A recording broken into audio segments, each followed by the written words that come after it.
योग दर्शन की 300वीं कक्षा है। हम योग दर्शन के तृतीय पाद विभूति पाद को पढ़ रहे हैं और इसमें 17वां सूत्र चल रहा है। तो इसमें आगे का विषय आज हम देखेंगे। उससे पहले विनीता माता जी आप बताइए अब। जी, मेरा प्रश्न था आचार्य जी कि परिणामों पर संयम करने की बात करी थी आपने, तो परिणामों पर सीधे संयम कैसे हो सकता है? किसी पदार्थ विशेष में ही तो हम परिणामों को घटाकर देखेंगे, उसी पे तो हम संयम लगाएंगे। हाँ, द्रव्य में ही होता है संयम तो फिर द्रव्य के जो तीनों परिणाम हैं, धर्म परिणाम, लक्षण परिणाम, अवस्था परिणाम, वो भी साथ में ही जुड़ जाएंगे।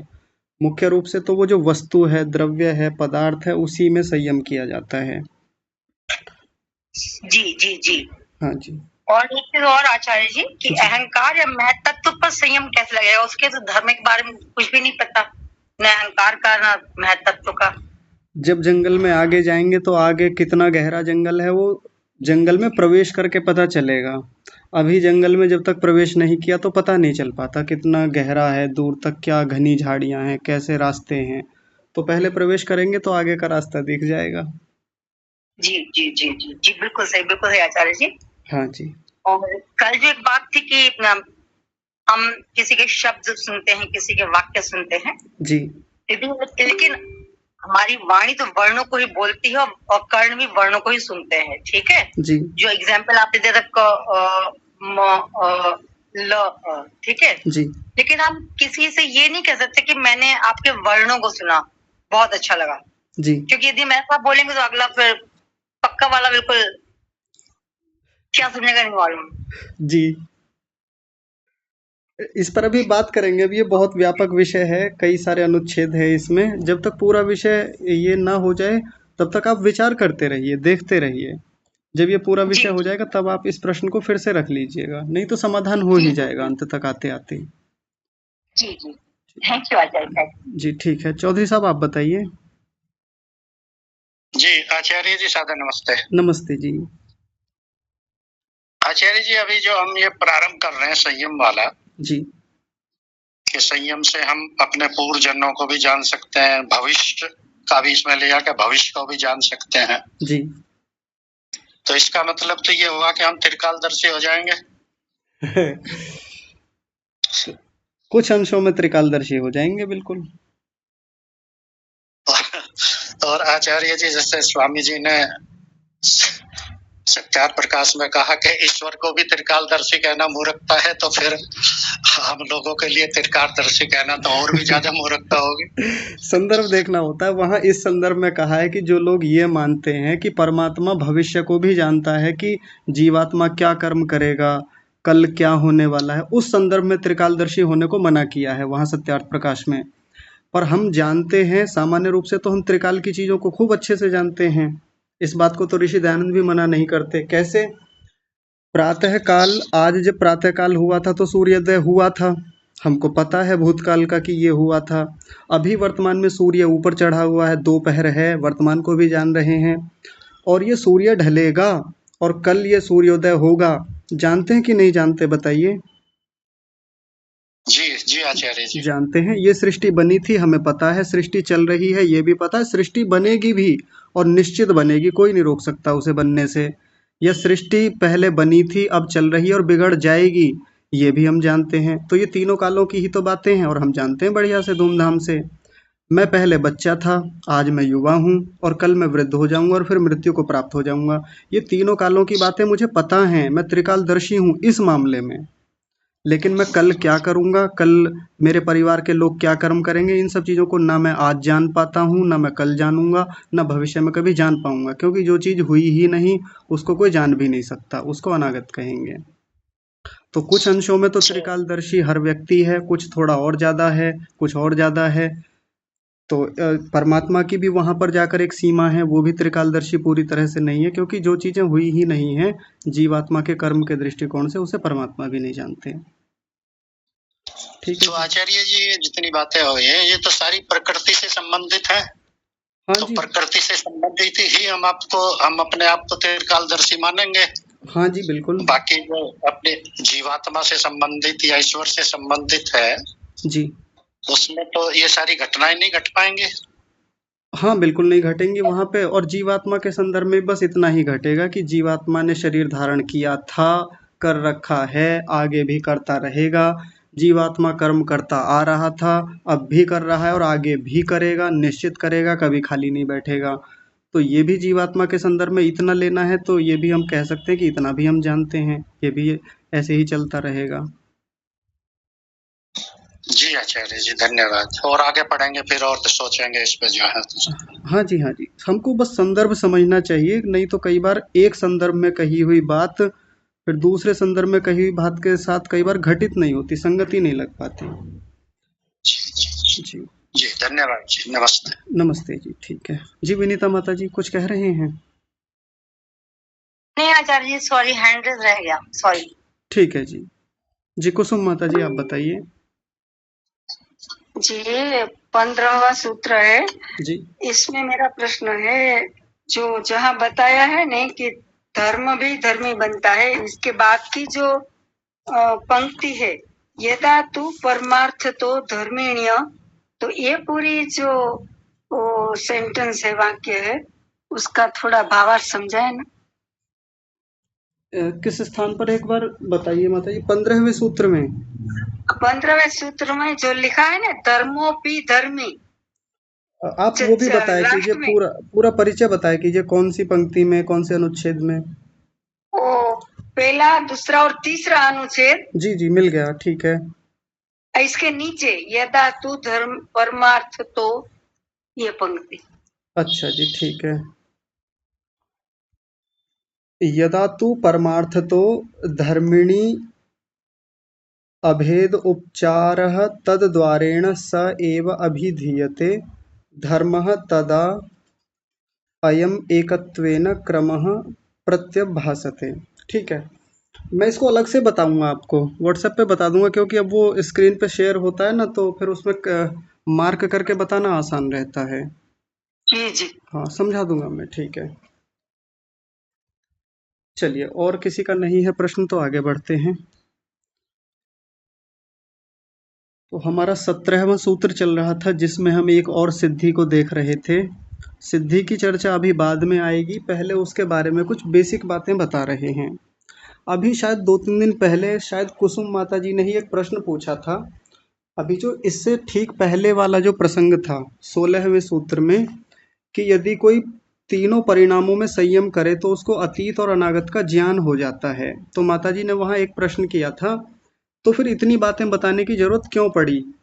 पीछे के 3-4 सूत्रों में धर्म परिणाम, लक्षण परिणाम और अवस्था परिणाम को इतना विस्तार से समझाया, और अंत में आकर के ये कहा कि जो व्यक्ति इन तीनों में धारणा ध्यान समाधि लगाएगा, यानी संयम करेगा, तो उसको तीनों कालों का ज्ञान हो जाएगा। तो उसका उत्तर इस रूप में है कि कभी भी किसी चीज़ का साक्षात्कार करने के लिए पहले उसकी बेसिक बातें जाननी ही होती हैं। एकदम से हम सोचें कि हम समाधि में बैठेंगे और परमात्मा का साक्षात्कार हो जाएगा, तो फिर परमात्मा के बारे में पढ़ने की क्या ज़रूरत है? जो हम इतना पढ़ते रहते हैं कि परमात्मा निराकार है, साकार नहीं है, सर्वव्यापक है, एक देशीय नहीं है, ऐसा है, ये परमात्मा के नाम है, ये परमात्मा के गुण हैं, क्यों पढ़ते हैं हम इतना कुछ? इसीलिए पढ़ते हैं ताकि पहले एक बेस बने, पहले एक पृष्ठभूमि बने, आधार बने, फिर धीरे धीरे हम उस पर खोज करते हुए, उस पर अनुसंधान करते हुए आगे बढ़ें, उसके बारे में और जानते जाएं। पहले तो शब्द प्रमाण से ही जानना होता है, अपने जो अनुभवी लोग रहे हैं, उस विषय के जानकार लोग रहे हैं, उनसे सीखना होता है, पढ़ना होता है। तो पहला शब्द प्रमाण होता है। जैसे कोई भी बालक यदि वैज्ञानिक बनना चाहता है, तो एकदम से उसको ले जा करके लेबोरेटरी में नहीं ले जाते, या ले जा करके एकदम से बड़े अनुसंधान नहीं कराते, पहले उसको किताबें पढ़ाई जाती हैं। और किताबें किनकी? जिन्होंने पहले उन सब प्रयोगों को कर रखा है, जिन्होंने पहले बड़ी बड़ी चीज़ें अपने जीवन में हासिल कर रखी होती हैं। नहीं तो कोई ये कहेगा जी किताबें पढ़ाने में क्यों टाइम वेस्ट कर रहे हो, सीधा इसरो में ले जाओ ना, वहीं ले जाके सीधे कराओ, और ये बालक तो बहुत टैलेंटेड है, ये सीख भी लेगा, वहीं ले जाके सीधे बिठाओ ना। लेकिन ऐसे थोड़ी करते हैं, पहले विधिवत थ्योरी पढ़ाई जाती है, एक बेस बनता है बच्चे का, धीरे धीरे बुद्धि विकसित होती है, वहाँ तक जाते जाते धीरे धीरे छोटी छोटी लेबोरेटरी में जाकर के प्रयोग होते हैं, और आगे बढ़ता है और आगे बढ़ता है, फिर बड़ी परीक्षाएं होती हैं, उनको पास करके आगे जाता है, तब जाकर के देश के सबसे बड़े जो अनुसंधानशालाएं हैं उनमें उसका प्रवेश किया जाता है। तब जाकर वो बड़े काम कर पाता है जो उसको करने अभीष्ट थे, जो वो करना चाहता था। ऐसे ही ये सब सिद्धियां होंगी, निश्चित रूप से होंगी, लेकिन इन सब चीज़ों को पढ़ाने के पीछे का प्रयोजन, सिखाने के पीछे का प्रयोजन ये है कि पहले एक बेस तो बने। ये संयम करना कहाँ है, पहले वो तो जानकारी हो। अभी तो वही जानकारी नहीं है। तो परिणाम त्रय पर संयम करना है, धर्म परिणाम, लक्षण परिणाम और अवस्था परिणाम। वो संयम एकदम से नहीं हो जाएगा कि किसी भी पदार्थ पे ऐसे ही संयम करने बैठ गए तो उसके तीनों कालों का ज्ञान हो जाएगा, ऐसे नहीं होता। पहले उन सब चीज़ों के बारे में थ्योरी के रूप में, शब्द प्रमाण के रूप में जानना ही होता है। अब वैसे ही जैसे ही ये वाली सिद्धि किसी के सामने बोल दी कि आप किसी भी शब्द, अर्थ और उसके ज्ञान में यदि संयम करेंगे तो सभी प्राणियों की भाषा आपको समझ में आ जाएगी। सभी प्राणियों की भाषा आप पकड़ लेंगे, उनकी बोली क्या है, वो कहना क्या चाहते हैं, क्या कह रहे हैं।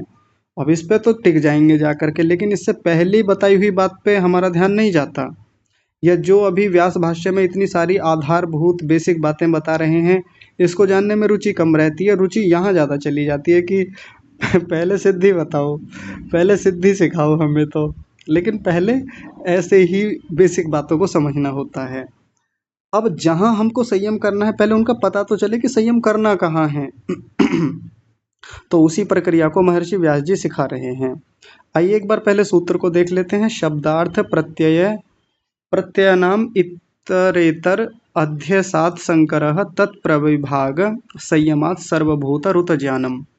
शब्द, अर्थ और ज्ञान, ये तीन चीजें संसार में चलती रहती हैं। हम जब भी कोई व्यवहार करते हैं तो कोई वस्तु यानी अर्थ सामने होता है, उसका कोई शब्द होता है यानी नाम होता है जिसको वाणी से कहा जाता है और कानों से सुना जाता है, और उसका ज्ञान होता है। जब भी हम किसी वस्तु को देखते हैं, उसका शब्द सुनते हैं तो अंदर एक ज्ञान की अनुभूति होती है, वो बोध होता है, उसको प्रत्यय बोलते हैं। तो इनका एक अध्यसात हमेशा बना रहता है, अध्यस अध्यास बना रहता है। अध्यास का मतलब होता है मिला जुला रूप, संकर रूप। कभी हम भेद नहीं कर पाते कि ये तो शब्द था और सामने अर्थ है और ये इसका ज्ञान है, तीनों में भेद नहीं कर पाते जब हम व्यवहार कर रहे होते हैं। मान लीजिए मैंने कहा कि आज हमारी गाय ने बहुत कम दूध दिया, तो ये जो बीच में गाय शब्द बोला, दूध शब्द बोला, इतने शब्द मैंने बोले, तो क्या इस पूरे वाक्य को बोलने की प्रक्रिया में मैंने शब्द को अलग समझ लिया था कि ये शब्द थे, ये अर्थ था यानी ये वस्तु थी, दूध अलग था, गाय अलग थी, और मैंने यानी मैं अलग था इस पूरी प्रक्रिया में। मैंने आज दूध निकाला, या कोई भी वाक्य ले लीजिए, या हमारी गाय ने दूध कम दिया, ऐसे करके ये जितने सारे शब्द बोले, क्या इन शब्दों से जो अर्थ निकल के आया हम उसको भी अनुभव कर रहे थे अलग अलग? तीनों को अलग अलग कभी नहीं कर पाते। ये मिला जुला रूप रहता है, अध्यास रहता है, संकर रहता है। लेकिन यदि कोई योगी इन तीनों के विभाग करके शब्द का अलग, अर्थ का अलग, और साथ में जो उनसे ज्ञान होता है उसमें अलग अलग संयम करके देखे, तो वो फिर सभी प्राणियों की भाषा को जान लेगा। ये ऐसी सिद्धि उसको प्राप्त होती है। लेकिन अब ये शब्द क्या है, अर्थ क्या है और ये ज्ञान क्या है, पहले इनको ठीक से समझ लिया जाए। अभी तो हम शब्द को ठीक से जानते नहीं है कि शब्द होता क्या है, कहाँ से उत्पन्न होता है, कैसे निर्माण होता है, और बहुत गहरी वैज्ञानिक और रोचक प्रक्रिया है इस शब्द के बनने के पीछे की। और शब्द से पहले भी वर्ण को समझना होता है। अब कोई कहेगा कि ये तो व्याकरण शुरू हो गई, वर्णोच्चारण शिक्षा शुरू हो गई। हाँ, कुछ बातें आएंगी व्याकरण की, कुछ बातें आएंगी वर्णोच्चारण शिक्षा की, लेकिन ये अपने आप में एक गहरी वैज्ञानिक प्रक्रिया है जो हर किसी प्राणी के भीतर चल रही होती है। तो वो क्या है, उसमें सबसे पहला बताया, देखिए ध्यान से। तत्र वाग वर्णेषु अर्थवती। वाग जो होती है यानी वाणी जो होती है, जो हमारी वागेंद्रिय है, ये कर्मेंद्रिय होती है, कर्म करने वाली होती है। ये किसको करने में अर्थवती होती है? अर्थवती मतलब प्रयोजनवती। इसका मुख्य काम क्या है, वास्तव में ये किस विषय को ग्रहण करती है? तो वर्णेषु, वर्णों के उच्चारण को ही कहने वाली होती है। बस इसका यही काम है कि वर्णों को कहेगी, शब्दों को कभी नहीं कहती वाणी, न वाक्य को कहती है। आगे फिर श्रोत्रेंद्रिय के बारे में बताया, कान के बारे में, जो कर्णेंद्रिय है, उसका क्या काम है? श्रोत्रम च ध्वनि परिणाम मात्र विषयम। वागेंद्रिय ने जिन वर्णों को बोला, कहा, उन्हीं वर्णों को ये श्रोत्रेंद्रिय ग्रहण करती है, ये उसका विषय बनते हैं। उसको ध्वनि परिणाम कहा, यानी वो ध्वनि का परिणाम, ध्वनि से बदल करके जब वर्ण के रूप में आते हैं तो ये उनको ग्रहण करती है। शब्दों को ये भी ग्रहण नहीं करती, शब्द इसका विषय है ही नहीं। वाणी का विषय वर्णों को कहना होता है, और जो कान है, कर्णेंद्रिय है, उसका विषय उन्हीं वर्णों को ग्रहण करना होता है। शब्दों को वो भी ग्रहण नहीं करते, ना वाक्य को ग्रहण करते। फिर ये शब्दों और वाक्यों का ग्रहण कैसे होता है और कहाँ होता है, कौन करता है, ये एक बहुत रोचक और बहुत गहरी प्रक्रिया है, इसको ध्यान से देखेंगे। तो पदम यानी शब्द को बता रहे हैं, फिर शब्द कैसे बनते हैं, शब्द को ग्रहण कौन करता है, यानी शब्द किसका विषय है, तो उसको बताया पदम। पदम यानी शब्दम, शब्द भी कह सकते हैं पद को। पुनः नाद अनुसंहार बुद्धि निर्ग्राह्यम इति। तो पुनः यानी फिर, ये जो पद हैं वो क्या है, नाद अनुसंहार, नादों का जहाँ अनुसंहार होता है। नाद यानी ध्वनियाँ, ये पीछे से जो ध्वनि आई कान तक गई, कान से इन अंदर जाकर के नादों का अनुसंहार होता है, एकत्व होता है, इकट्ठा होता है, एक जगह हो जाता है। और ध्यान से समझेंगे, जैसे एक शब्द बाहर से बोला गया कमल, तो हमारी वाणी ने केवल इन वर्णों का उच्चारण किया, 6 वर्णों का, क अ म अ ल अ, ये 6 वर्ण बोले गए यहाँ से। और कान ने भी ये 6 वर्ण सुने, लेकिन बुद्धि तक ये 6 वर्ण नहीं जाते। बुद्धि में जो बनता है, बुद्धि में जो शब्द बनता है वो पूरे एकत्व के रूप में बनता है। कहने को उसे नाद का अनुसंहार कहते हैं। नाद का अनुसंहार मतलब उन ध्वनियों का एकत्व रूप, कि वो इकट्ठा होकर के एक कॉम्बिनेशन बना उनका, कहने को मोटी मोटी भाषा में कह सकते हैं। लेकिन यही सबसे रोचक बात है कि अंदर पद है, अंदर वर्ण है ही नहीं। जिस समय बुद्धि के भीतर कोई शब्द होता है जिसको बुद्धि ग्राह्य करती है, ग्रहण करती है, वहाँ वर्ण होते ही नहीं हैं। वास्तव में वर्णों का कोई क्रम है ही नहीं। वाणी जब किसी शब्द को कह रही होती है तो वर्णों के क्रम में कह रही होती है। पहले क आया, फिर अ आया, फिर म आया, फिर अ आया, फिर ल आया, फिर अ आया, ये क्रम से बोलती है। बड़ा बारीक वो क्रम रहता है, बहुत सूक्ष्मता से बोलती है वाणी उसको।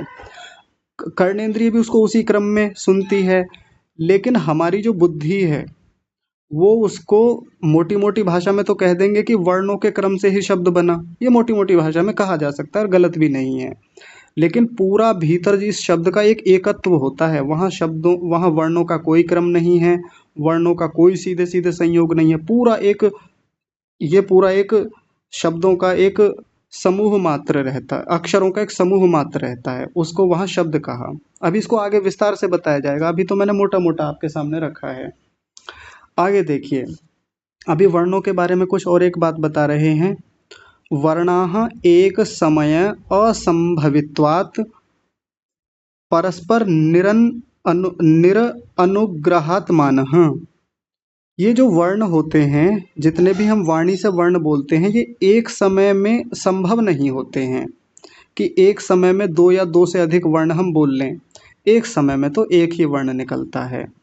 जैसे कमल बोला, कमल, जैसे और भी कोई शब्द बोला, बालक शब्द बोला, राम शब्द बोला, तो हमको लगेगा कि मैंने तो एक समय में ही बोल दिया पूरा का पूरा शब्द, मैंने पूरा कई सारे वर्ण एक बार में ही बोल दिए थे यहाँ पे। या कोई बालक कोई बहुत तेजी से बोले, अचानक से बहुत सारे शब्द एक साथ बोल दे, तो वो कहे मैंने तो एक साथ बोल दिए थे, एक ही समय में बोल दिए थे। नहीं, अगर सूक्ष्मता में जा करके देखेंगे तो सारे अक्षर, सारे वर्ण क्रम से ही आए थे। लेकिन वो समय इतना तेज था, इतनी गति तेज थी कि वो पता नहीं चलता। हमको लगता है कि पूरा शब्द, पूरा वाक्य एक समय में बोल दिया था, 1 सेकंड में बोल दिया इसने।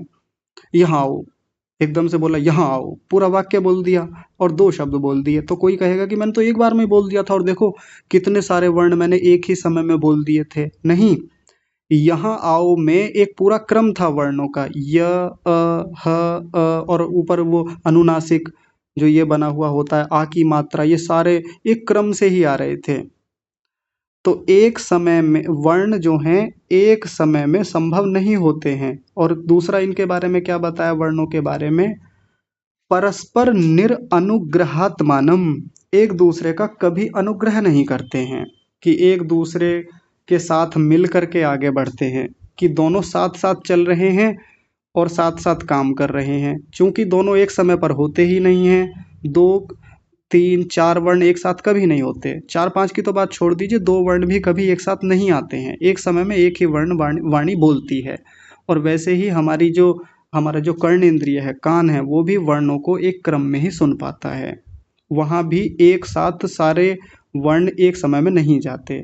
जब एक समय में नहीं आते और जाते हैं तो फिर ये एक दूसरे का अनुग्रह भी नहीं करते। बुद्धि में वहाँ जा करके एक दूसरे का अनुग्रह करके वो पूरा एक संगठन बनाएंगे, वो एक अलग बात है, वहाँ जाके एक दूसरे के सहयोगी बनते हैं। लेकिन जिस समय ये कहे जा रहे हैं और सुने जा रहे हैं, जब तक ये वर्ण हैं, वाणी से निकले तो उत्पन्न हुए, कान तक गए तो समाप्त हो गए, तिरोहित हो जाते हैं। बस इतना ही वर्णों का यहाँ तक स्वरूप रहता है। इससे आगे तो फिर ये पूरा शब्द के रूप में चलते हैं, फिर वहाँ वर्ण नहीं बचते, ना वहाँ इनका क्रम बचता है। बहुत गहरी बात है, ध्यान से समझेंगे। तो एक दूसरे का कभी अनुग्रह नहीं करते हैं।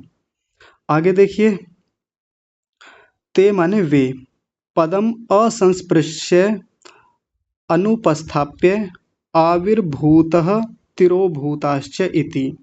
तो वे जो वर्ण हैं या ये जो वर्ण हैं, ये पदम असंस्पृश्य, ये पद को स्पर्श नहीं करते हैं। पदों से एकदम पृथक इनकी सत्ता है, ये अपने आप में व्यक्तिगत होते हैं।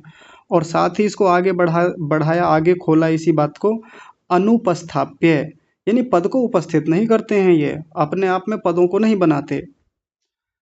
अब ये तो बड़ा खराब लगेगा सुन करके, अजीब लगेगा कि बचपन से आज तक तो यही पढ़ते आए हैं कि वर्णों से शब्द बनते हैं। एक एक वर्ण मिले, र, आ और म, ये मिल करके राम शब्द बना, वर्णों को मिल करके ही बना है।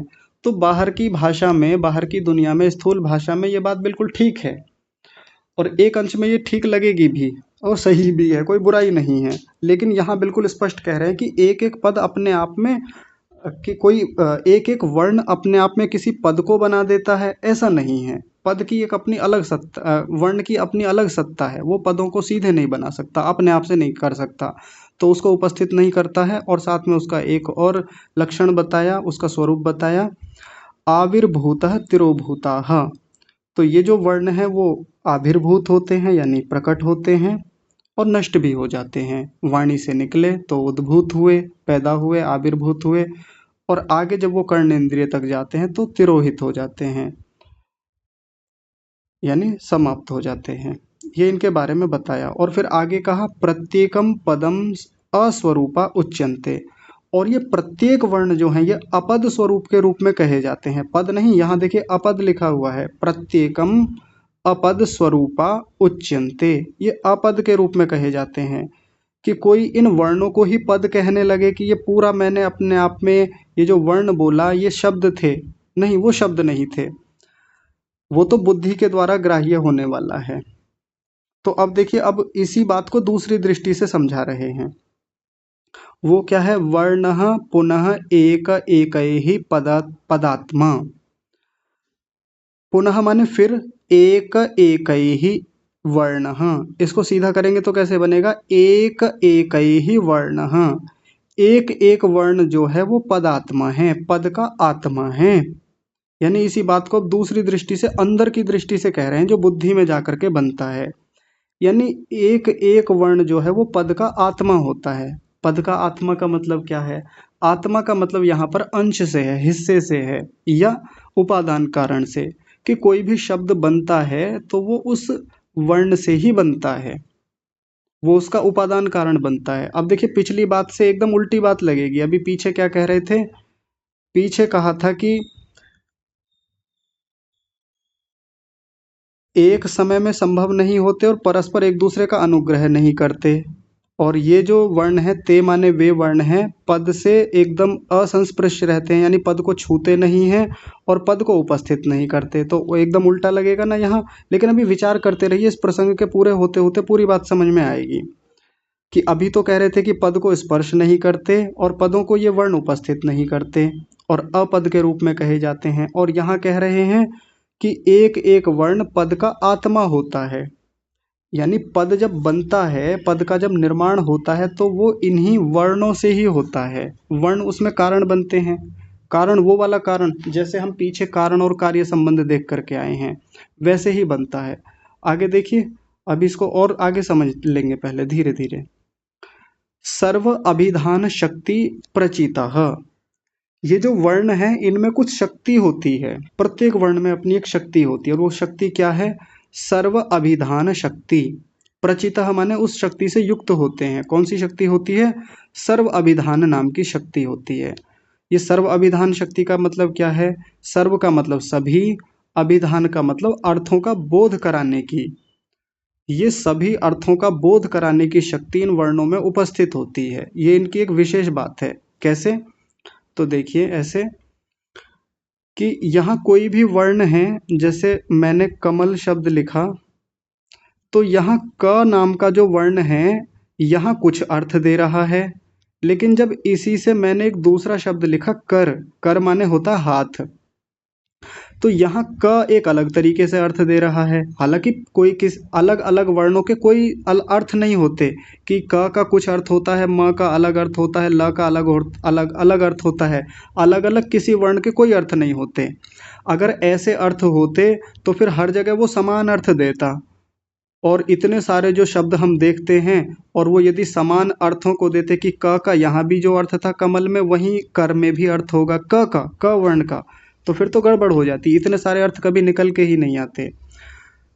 तो यहाँ जो बात कही जा रही है कि इन वर्णों में, इन अक्षरों में अर्थ का बोध कराने की एक बहुत गहरी शक्ति होती है, बहुत उत्तम शक्ति होती है। देखिए क वहाँ इस मल के साथ लगा तो कमल बनाया इसने, एक अलग अर्थ दे रहा है। एक कमल नाम का जो फूल होता है उसका एकदम से अर्थ हमारे मन में आ जाता है, एक बोध प्रत्यय हमारे मन में आ जाता है। लेकिन यही क नाम का वर्ण जब यहाँ कर में लगा, र के साथ लगा, तो एक अलग अर्थ दे रहा है। वैसे ही और कोई शब्द ले लीजिए, मान लीजिए कपूर, मैंने एक शब्द लिखा कपूर, तो यहाँ पूर के साथ मिल करके एक अलग ही अर्थ, एक अलग ही वस्तु प्रकट हो जाती है, एक अलग वस्तु के साथ प्रत्यय को कराता है, बोध को कराता है। और कोई ले लीजिए, मान लीजिए मैंने कपिल शब्द लिखा, जो कपिल नाम के व्यक्ति रहे या कपिल कोई मनुष्य हो सकता है, तो यहाँ का अर्थ अलग है। तो ढेर सारे असंख्य अर्थों को एक एक वर्ण बताने में इनकी शक्ति होती है, इनका सामर्थ्य होता है। वैसे ही यहाँ म कुछ अर्थ बता रहा है, और मान लीजिए मैंने एक शब्द लिखा मोह, तो यहाँ म नाम का जो वर्ण है कितने सारे अर्थ दे रहा है, और एक एक वर्ण असंख्य असंख्य स्थानों पर लग करके असंख्य असंख्य अर्थों को बताने वाला होता है। कोई ये थोड़ी है कि क का अर्थ केवल कमल के साथ मिलकर के ही अपना अर्थ देता है। क वर्ण को कहीं भी लगा लीजिए, असंख्य शब्दों के साथ ये लगता है, हर जगह अपना कितना अर्थ देता है और कितनी जगह ये अपने अर्थों को बताने वाला होता है। तो इन वर्णों के भीतर विशेष शक्ति होती है, जिसको यहाँ कहा सर्व अभिधान शक्ति प्रचितः। इन वर्णों में जो कि शब्द की आत्मा है, जो कि पद की आत्मा है, इनमें सभी अर्थों को बताने की शक्ति सम्मिलित होती है, शामिल होती है, जिसको प्रचितः कहा, उससे युक्त होते हैं। और आगे एक बात कही, सहकारी वर्णांतर प्रतियोगित्वात् वैश्व रूपम इव आपन्नः। सहकारी वर्णांतर, वर्णांतर का मतलब होता है अन्य वर्ण, दूसरा वाला वर्ण, उसके साथ सहयोग करके, सहकारी मतलब उसके साथ लग करके, मिल करके, प्रतियोगित्वात्, प्रतियोगिता के रूप में, यानी जुड़ करके, प्रतियोगित्वात् जुड़ने से, वैश्व रूपम इव आपन्नम, विश्व रूपता को प्राप्त होते हैं। विश्व रूपता का मतलब भिन्न भिन्न प्रकार की चीज़ों को प्राप्त होते हैं, भिन्न भिन्न अर्थों को देने वाले होते हैं। यानी जो पीछे बात कही गई थी उसी को आगे बढ़ाया है बस। जैसे यही ले लीजिए, कमल शब्द को हमने लिया, तो ये वाला वर्ण क नाम का वर्ण अपने जो इसका दूसरा सहयोगी वर्ण है, इसका जो वर्णांतर है, वर्णांतर यानी दूसरा वर्ण, उसके साथ मिल करके भिन्न भिन्न अर्थों को देने वाला होता है। और कितने अर्थों को देने वाला होता है? तो कभी म के साथ मिलेगा, ल के साथ मिलेगा तो एक अलग अर्थ दे रहा है। और यहाँ जो मैंने इतने सारे उदाहरण दिए, र के साथ मिलकर के एक अलग अर्थ देता है, पूर के साथ मिलकर के अलग देता है और पिल के साथ मिलकर के एक अलग अर्थ देता है। तो विश्व रूप्य बनता है ये, यानी भिन्न भिन्न प्रकार के अलग अलग अर्थों को देने वाला होता है। और कैसे होता है ये सब, तो उसको बता रहे हैं। पूर्वश्च उत्तरेण उत्तरश्च पूर्वेण विशेष अवस्थापित इति। पहले वाला उत्तर वाले के साथ में और उत्तर वाला पहले वाले के साथ में, यानी पहले वाला बाद वाले के साथ में मिलकर के और बाद वाला पहले वाले के साथ में मिलकर विशेष रूप से अवस्थापित होता है, विशेष रूप से उनको स्थापित किया जाता है, तब ये अलग अलग अर्थ देते हैं। जैसे उदाहरण के रूप में देखिए, मैंने एक शब्द लिखा जग।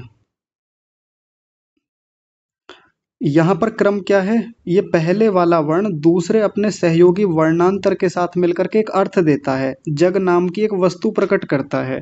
जग जब हम सुनते हैं तो यहाँ वर्णों का क्या क्रम है, जग ज पहले स्थान पर है और ग दूसरे स्थान पर है। इन दोनों के मिलने से एक अर्थ आया, एक वस्तु प्रकट हुई, एक बोध हमारे भीतर उत्पन्न हुआ। लेकिन मैंने अब इनका क्रम बदला, मैंने ग को पहले किया, ज को बाद में किया, दूसरे वाले को पहले पे ले आए और पहले वाले को दूसरे पे ले आए। देखिए यहाँ पंक्ति में फिर से पढ़ लीजिए, बात समझ में आ जाएगी आराम से।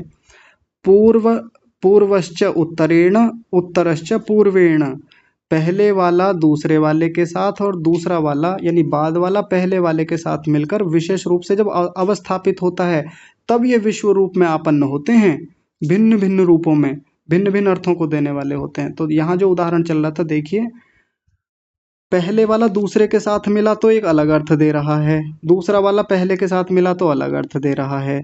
जब ज को पहले बोला, ग को बाद में बोला, तो जग एक बर्तन का अर्थ हमारे सामने आया।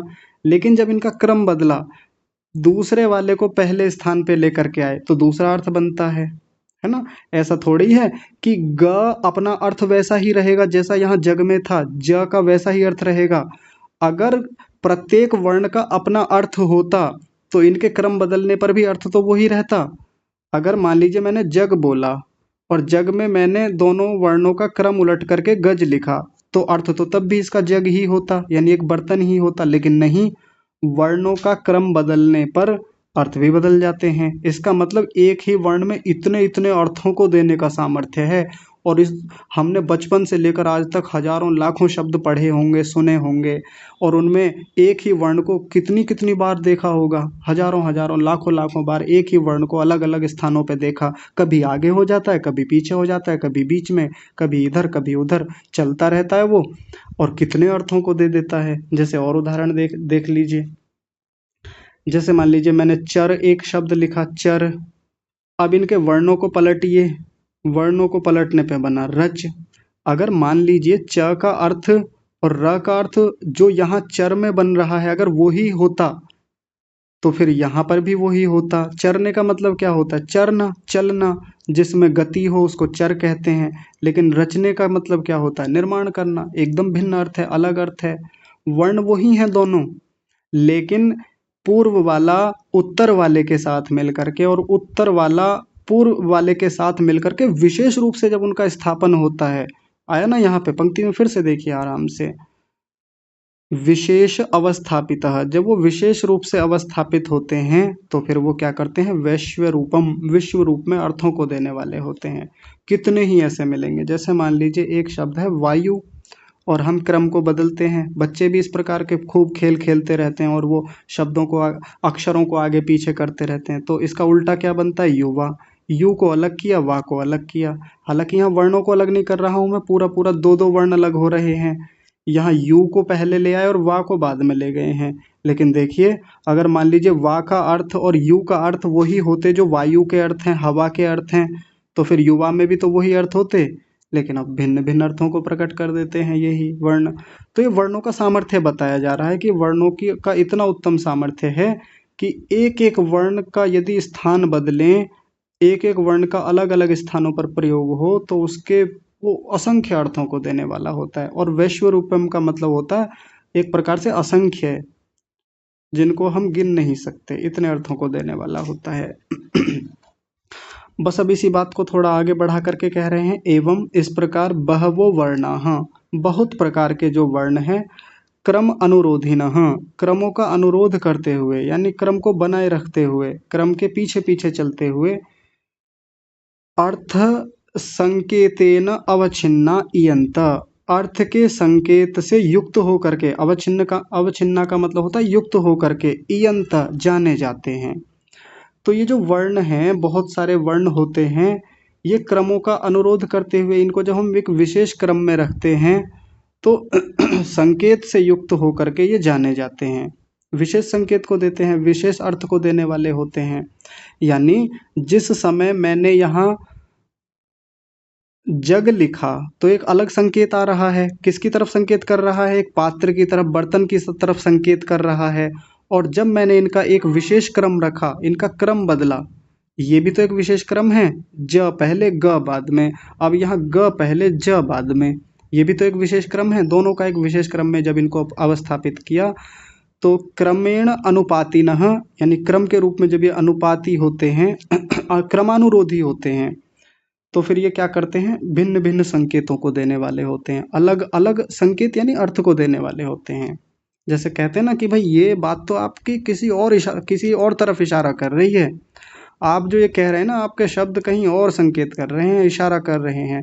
तो इशारा करना, संकेत करना मतलब अर्थ बताना, कहीं और किसी वस्तु की ओर इशारा कर रहे हैं, कोई और अर्थ बता रहे हैं। ये वर्णों का सामर्थ्य है। और देखिए आगे, एते सर्व अभिधान शक्ति परिवृत्ता, तो ये जो वर्ण हैं सर्व अभिधान शक्ति परिवृत्ता, ये सभी अभिधान यानी सभी अर्थों के बोध को कराने की शक्ति से परिवृत्त होते हैं, ढके हुए होते हैं। वही बात को कह रहे हैं जो पीछे कही थी, इन वर्णों में वो सारी शक्तियां उपस्थित हैं कि ये विश्व रूप के यानी भिन्न भिन्न प्रकार के अर्थों को बता सकते हैं। उसके लिए उदाहरण दिया, उदाहरण क्या दिया, गकार औकार विसर्जनीयाः शासनादि मंतम अर्थः द्योत्यन्ति इति। यहाँ 3 वर्णों का एग्जाम्पल दिया, 3 वर्ण बताए। सबसे पहला वर्ण कौन सा बताया, गकार। गकार का मतलब ग। हम संस्कृत में जब वर्णों को बोलते हैं तो क ख ग घ ऐसे नहीं बोला जाता। संस्कृत में कैसे बोलते हैं वर्णों को, ककार खकार गकार घकार गकार, चकार छकार जकार झकार ऐसे करके बोलते हैं। अकार आकार इकार ईकार उकार ऊकार ऐसे कार लगाया जाता है सबके पीछे। तो यहाँ गकार जो आप देख रहे हैं ना, गकार का मतलब ग। फिर आया औकार, औकार मतलब इस पर औ की मात्रा, और साथ में बताया विसर्जनीयाः। विसर्जनीयाः यानी विसर्जनीय किसको बोलते हैं, विसर्ग को। विसर्जनीय या विसर्जनीय बोल दीजिए, विसर्ग कह दीजिए, एक ही बात होती है। जैसे रामः, रामः में जो ये पीछे 2 बिंदी लगी हुई होती हैं, इनको हम विसर्ग कहते हैं, ये विसर्जनीय बोलते हैं। कभी आप वर्णोच्चारण शिक्षा पढ़ें तो वहाँ इन दोनों बिंदियों का मतलब होता है विसर्जनीय, या इनको विसर्ग भी कहते हैं। तो एक शब्द जब हम गौः लिखते हैं, गौः, ध्यान दीजिए गौः, तो उसमें 3 वर्ण होते हैं। पहला वर्ण क्या है, ग यानी गकार। दूसरा वर्ण क्या होता है, औकार यानी औ से औरत जो होता है, जिसको हम बचपन से औ से औरत पढ़ के आए, तो ये औकार बोलते हैं इसको संस्कृत में। छोटे बच्चे को जब यहाँ स्कूलों में या आजकल हिंदी में जो सिखाया जाता है, औ से क्या बोलते हैं, औ से औरत याद करो, औ औ औ बोलना सिखाते हैं। लेकिन गुरुकुलों में जब संस्कृत सिखाई जाती है तो औ से औरत नहीं बताया जाता, वहाँ सीधा औकार कहा जाता है। औकार है ये, कौन सा वाला, ये वाला जिसको हम ऐसे लिखते हैं, देख लीजिए, ठीक है। आप किसी गुरुकुल के बच्चे से पूछिए, जैसे मान लीजिए एक शब्द लिखा पौधा, पौधा लिखा। अब गुरुकुल के बच्चे से पूछें या संस्कृत के अध्यापक से पूछें कि प के साथ ये कौन सी मात्रा लगी हुई है, यानी प के बाद अगला वर्ण क्या है, तो वो ये नहीं बोलेगा औ से औरत लिखा हुआ है, या औ नहीं बोलेगा, औ भी नहीं बोलेगा, औ से औरत भी नहीं बोलेगा, वो बोलेगा औकार।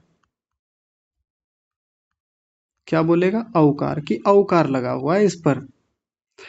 और ये ध के बाद में क्या लगा हुआ है, आकार लगा हुआ है, और ध को भी ध नहीं बोलेंगे, धकार बोलेंगे। ठीक है, ये बातें हमको समझ लेनी चाहिए। ये संस्कृत में व्यवहार में ऐसे ही अक्षरों को बोला जाता है, वर्णों को बोला जाता है। तो देखिए यहाँ शब्दों वर्णों की शक्ति को बता रहे हैं कि ये 3 वर्ण जब आपस में मिलते हैं विशेष क्रम में रखे जाते हैं। देखिए विशेष क्रम रखा ना, गकार को पहले रखा, औकार को बाद में रखा और विसर्जनीय को बाद में रखा, विसर्ग को बाद में रखा।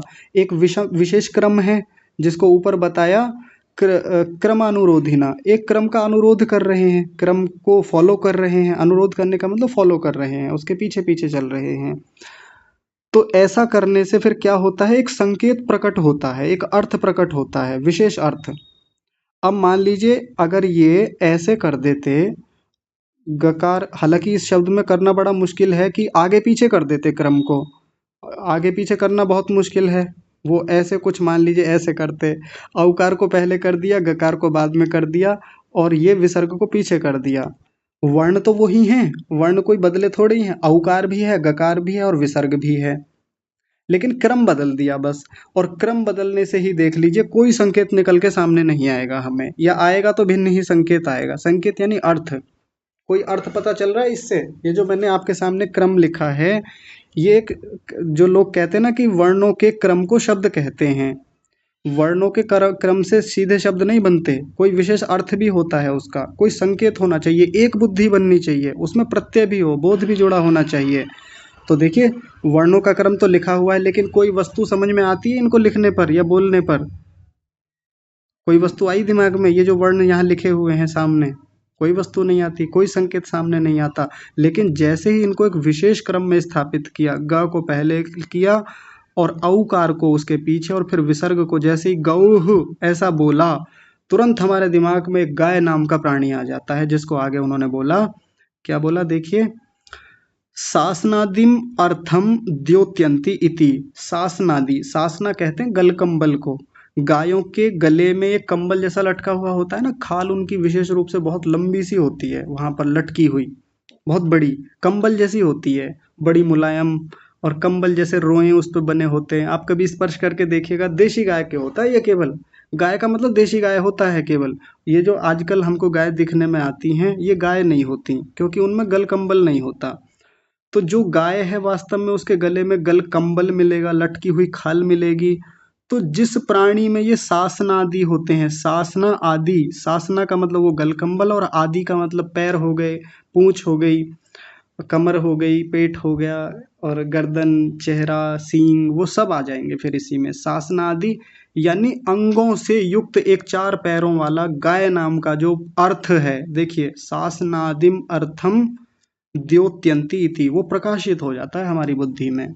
बुद्धि में ही तो अर्थ बनता है जा करके। ये जो शब्द निर्मित हुआ, ये बुद्धि में निर्मित हुआ। वर्णों का क्रम बाहर से तो कहा जाएगा कि बाहर से तो वर्ण क्रम से ही गए थे, लेकिन भीतर वर्णों का कोई क्रम नहीं बचता। वहां केवल एक शब्द है, गौहु नाम का एक शब्द है, कोई क्रम वर्णों का वहां नहीं होता, सीधे सीधे कोई क्रम नहीं है। बस गौहु नाम का एक संगठन के रूप में शब्द है, जो उस समय जब बुद्धि में होता है तो अर्थ साथ में प्रकट होता है। सासना आदि अंगों से जुड़ा हुआ एक पूरा प्राणी हमारे सामने आता है, हमारे बोध में आता है। ये इस पूरी प्रक्रिया को समझा रहे हैं। ठीक है जी, आगे देख लीजिए, आगे भी कुछ और एक बात बता रहे हैं। तत् एतेषाम् अर्थ संकेतेन अवच्छिन्नानाम् उपसंहृत ध्वनि क्रमाणाम य एको बुद्धि निर्भासः तत्पदम वाचकम वाचकस्य संकेत्यते। बहुत गहरी बात है, लेकिन कठिन भी है। यहाँ पर कठिन होता है ऐसी इस पंक्ति को समझना। देखिए ध्यान से, मैं प्रयास करता हूँ कि समझ में आए। तत् एतेषाम, पहले इस एतेषाम शब्द को छोड़ देंगे अभी थोड़ी देर के लिए, तत् शब्द पर ध्यान देंगे। तत्, तत् किसके लिए बोला यहाँ पर? अर्थ संकेते न, अर्थ संकेत के साथ इस तत् शब्द को लगाएंगे। तत् अर्थ संकेते न अवच्छिन्ना, अवच्छिन्ना नाम, कि वह जो अर्थ संकेत है, यानी जो पीछे गौकार शब्द हमने बोला या गौह शब्द हमने बोला, उससे जो प्राणी जो हमारे मन में आया, वो जो संकेत आया, उसके बारे में कह रहे हैं। तनिक रुकिएगा।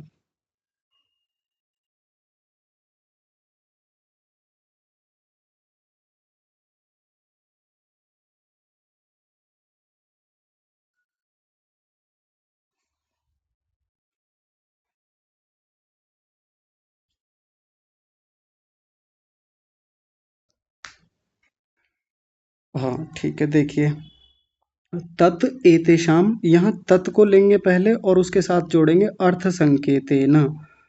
तो वो जो अर्थ संकेत है वो अर्थ संकेत से अवच्छिन्न, अर्थ संकेत से जो युक्त युक्त है, उपसंहृत ध्वनि क्रमाणाम, ध्वनि के क्रम से उपसंहृत है। उपसंहृत का मतलब होता है रहित, यानी भीतर जो गौह शब्द बना वो ध्वनि के क्रम से रहित होता है।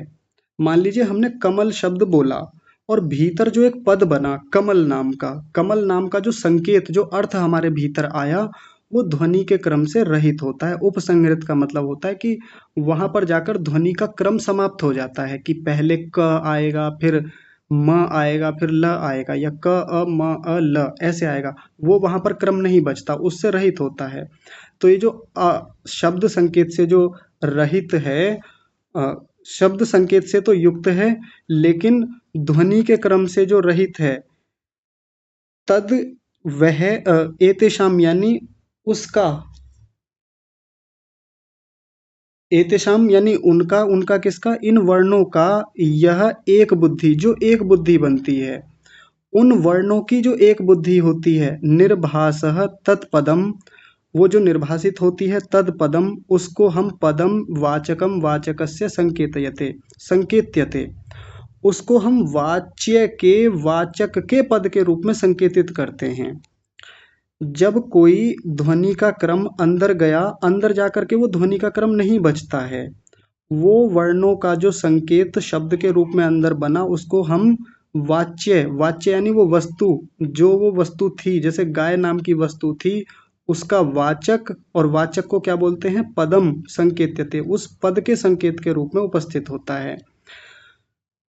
अभी तक जब वो बोले गए थे वाणी से, जैसे मैंने गौह बोला तो पहले ग बोला गया, फिर औकार बोला गया, फिर विसर्ग बोला, बाहर से तो ये क्रम बनता है, इसी क्रम में वाणी बोली जाती है, यानी ये वाणी का विषय है।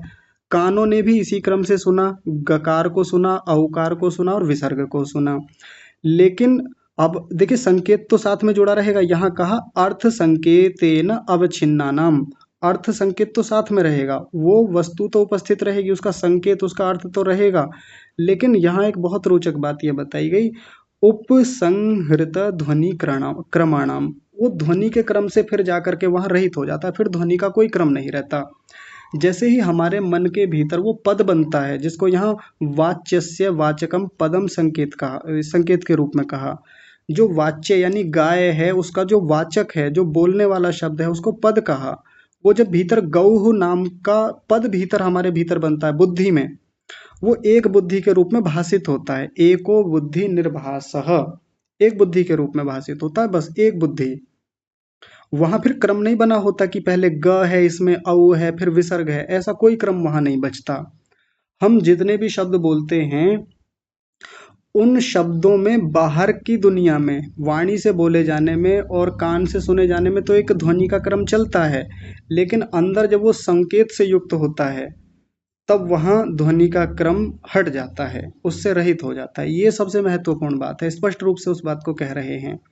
अब देखिए मैंने एक शब्द बोला, आप ध्यान से सुनिएगा, मैंने एक शब्द बोला बालक, तो बालक शब्द बोलते ही, जैसे ही ये बालक नाम का शब्द बोला गया, कहने को तो ये शब्द बोला गया, हम ऐसे ही कहते हैं कि जी एक शब्द बोला था, लेकिन शब्द नहीं बोले गए थे, यहाँ केवल वर्ण बोले गए थे, और वो भी कैसे, ध्वनि क्रम में। एक क्रम होता है, बाहर से बोले जाते हैं जब ये बुद्धि तक जाते हैं तो वहां भी क्रम से ही जाते हैं, वहां तक तो सीधे क्रम ही चलेगा, पहले ब बोला जाएगा, बकार, फिर आकार, फिर लकार, फिर ककार, ऐसे जाएगा। वहां जाकर के एक बोध, एक संकेत बनता है, ये पूरा का पूरा अपने आप में एक अनुसंहार होता है। अनुसंहार शब्द शुरू में आया था ना, देखिए सबसे पहले जब पद को समझा रहे थे, पदम पुनः पुनः नाद अनुसंहार, ये नाद का अनुसंहार होता है, यानी वर्णों का एक क्रम, एकत्व वहां जाकर के बनता है और बुद्धि के द्वारा ग्रहण होता है, तो बुद्धि उसको ग्रहण करती है। अब बुद्धि जो ग्रहण करेगी इस पूरे शब्द को एक साथ ग्रहण करेगी, ना कि वर्णों के क्रम में के रूप में ग्रहण करेगी, वहां वर्णों का कोई क्रम नहीं होता। वैसे जब हम विचार करेंगे तो कोई कहने को कह सकता है जी मेरी बुद्धि में इस समय एक शब्द है बालक, और वो बालक शब्द जो बना हुआ है वो 4 वर्णों से मिलकर के बना हुआ है, वकार, बकार, आकार, लकार और ककार, ऐसे कोई कहने को कह दे, लेकिन सूक्ष्म रूप में जाकर के देखेंगे तो वहां केवल बालक जो शब्द है ये वहां ध्वनि क्रम में, अक्षरों के क्रम में नहीं होता कभी भी। और ये बड़ी गहरी और रोचक बात है, इतनी आसानी से ये बात समझ में नहीं आती। अब जब ये बुद्धि में बालक शब्द है, जब ये बोला जाएगा तब ये वर्णों के रूप में निकल के आएगा, अलग अलग वर्णों के रूप में, वाणी से बोला जाएगा, कानों से सुना जाएगा। बाहर से जब जा रहा था तो वर्णों के क्रम के रूप में अंदर जा रहा था और अंदर जाकर के एकत्व हो गया था। ध्यान दें, जब ये बुद्धि में उपस्थित होता है तब ये वर्णों के क्रम के रूप में नहीं होता, लेकिन हमारी बुद्धि में जो शब्द होते हैं जिनको हम बाद में भी बोलते रहते हैं, जैसे हमारे घर में ही किसी बालक का नाम मान लीजिए मदन हो, मदन जब हमने बोला तो मदन शब्द जब बुद्धि में उपस्थित होता है, जो पद के रूप में होता है, शब्द के रूप में होता है, जो संकेत से युक्त है, अर्थ से युक्त है, वो उस समय वर्णों के क्रम के रूप में नहीं होता, लेकिन जब उसका वाक व्यवहार किया जाता है, जब उसको वाणी से बोला जाता है, तब वो वर्णों के रूप में वाणी से निकल के आता है अलग अलग, क्योंकि वाणी पूरे शब्द को एक साथ नहीं बोल सकती, वाणी तो वर्णों के क्रम को ही बोलती है। और फिर जो कान सुनेंगे वो भी ब, आ, ल, क, म, द, न ऐसे करके ही सुनेगी। तो ये अभी तक की हमारी बातचीत हुई, इसमें आगे और भी बहुत सारी बातें हैं जिसमें अभी आगे और कुछ बताएंगे। इनको हम कल की कक्षा में देखेंगे। आज का विषय इतना ही रखते हैं। जुड़ने के लिए सभी का बहुत धन्यवाद। आज की कक्षा को यहीं विराम। आप सभी को सादर प्रणाम।